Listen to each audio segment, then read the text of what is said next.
L'Aquarius affrété par SOS Méditerranée. Rome persiste et signe. Le ministre de l'Intérieur italien Matteo Salvini a réitéré l'interdiction aux ONG d'accéder au port de la péninsule. Une nouvelle déclaration alors que l'Aquarius, justement, et les 2 navires italiens qui l'accompagnent sont attendus demain, dimanche, dans le port espagnol de Valence. À leur bord, plus de 600 migrants. Sur place à Valence, on retrouve tout de suite Mélina Huette, notre envoyée spéciale. Mélina, bonjour. Vous êtes aux côtés du responsable intervention d'urgence de la Croix-Rouge de Valence. Il a contribué à l'organisation de l'accueil de ces migrants. Oui, tout à fait. Bonjour Arturo Valoria, merci beaucoup de consacrer du temps à France 24 pour répondre à nos quelques questions. Alors je rappelle que ça fait plusieurs années que vous travaillez pour la Croix-Rouge et depuis quelques jours on entend dire beaucoup à la Croix-Rouge que c'est à la fois un dispositif tout à fait normal pour vous qui aidez régulièrement des migrants qui arrivent sur le sol espagnol et en même temps que c'est un événement tout à fait exceptionnel. Est-ce que vous pouvez nous parler tout d'abord du dispositif qui inclut quelques milliers de personnes qui vont vous aider ? Oui, voilà. Aujourd'hui au port, normalement, on vient travailler environ 200 personnes qui vont tout d'abord participer au dispositif du débarquement, environ 80 personnes, et autres 125-150 personnes qui vont prendre part dans la logistique ici au port avec la Croix-Rouge. Et tout après, on a aussi une part de volontaires, une grande part de 200 à peu près, qui sont en train de travailler maintenant sur le logement pour les immigrants.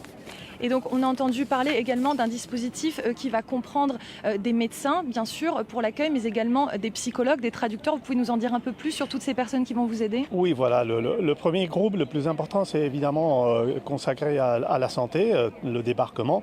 Aussi, on a un groupe spécialisé de volontaires pour le psychologique, pour assistance aux immigrants.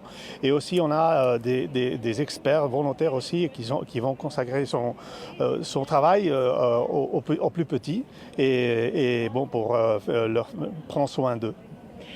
On sait qu'ici, sur le port, il y a notamment un local qui va servir non pas à loger les migrants, les 630 migrants qui vont arriver, mais seulement à les répartir. Est-ce que vous pouvez nous expliquer un petit peu comment va s'effectuer cette répartition et selon quelles priorités ? Ok, le débarquement, c'est voilà qu'on va prendre tout d'abord soin des immigrants pour voir un peu les brûlures, la déshydratation, toutes les blessures qu'ils puissent en avoir. Après traiter ces blessures, on va faire prendre des données pour pouvoir commencer à travailler avec eux. Après, ce qu'on va faire, c'est évidemment vont être transportés au logement. Et ceux qui ont vraiment besoin d'une assistance plus spécifique vont être transférés à l'hôpital. Et il y a également des centres qui vont être mis en place pour pouvoir les héberger à plus long terme. Voilà, normalement, nous sommes en train de travailler maintenant sur un hébergement qui va environ en avoir entre 35 et 400 places. Plus ou moins, et après on va voir ce qu'on va faire avec le reste aussi parce qu'on sait vraiment qu'il y a des gens qui viennent avec une situation physique vraiment pénible. Et on ne sait pas encore, il y a une très grande attention portée justement à la confidentialité, au fait que les migrants doivent être respectés quand ils arrivent, qu'ils ne doivent pas être accessibles notamment à la presse. Est-ce que c'est pour cela qu'on ne sait pas encore exactement dans quel centre ils vont être répartis à Valence, mais également dans le reste de l'Espagne ? Voilà, en fait maintenant, les autorités, le gouvernement de Valence, le gouvernement national est en train de travailler sur ce genre de logement. Et bon, par rapport à la Croix-Rouge, maintenant, ce que nous savons, c'est vraiment un logement sur lequel nous sommes en train de travailler avec nos volontaires pour héberger les immigrants au plus tôt possible. Au moment où nous parlons, il y a le travail de la Croix-Rouge qui est effectué notamment en Andalousie et un peu plus dans le sud de l'Espagne. Un travail qui est on peut le dire mensuel, voire hebdomadaire.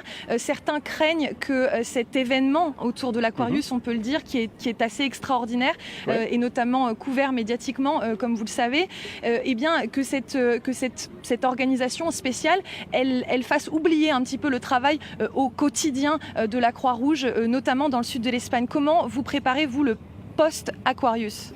En fait, aussi en Espagne, nous sommes vraiment, on a normalement l'habitude de connaître ce genre d'informations, l'arrivée de petits navires là, de petits bateaux avec des immigrants dans l'Andalousie spécialement, mais aussi ici même dans la Comunidad Valenciana où ils arrivent au port d'Alicante, au sud d'Alicante. L'année dernière, on a traité environ 25 000 cas. Cette année, on est en train de traiter déjà environ 9 000 personnes qui sont arrivées. Et maintenant, dans ce mois-ci, on est en train de voir environ 2 000, 3 000 personnes. Merci beaucoup Arturio Valoria, merci beaucoup pour votre temps. Et donc je rappelle les dernières informations concernant l'arrivée de l'Aquarius et des 2 navires italiens. Ils devraient arriver demain, dimanche, les premiers à 6h, ensuite 9h et midi. Et il y a plus de 2000 personnes mobilisées autour de ce sauvetage, ici à Valence. Merci beaucoup Mélina Huette, notre envoyée spéciale à Valence en Espagne. Et on suivra bien sûr avec vous l'arrivée du navire demain sur les côtes espagnoles.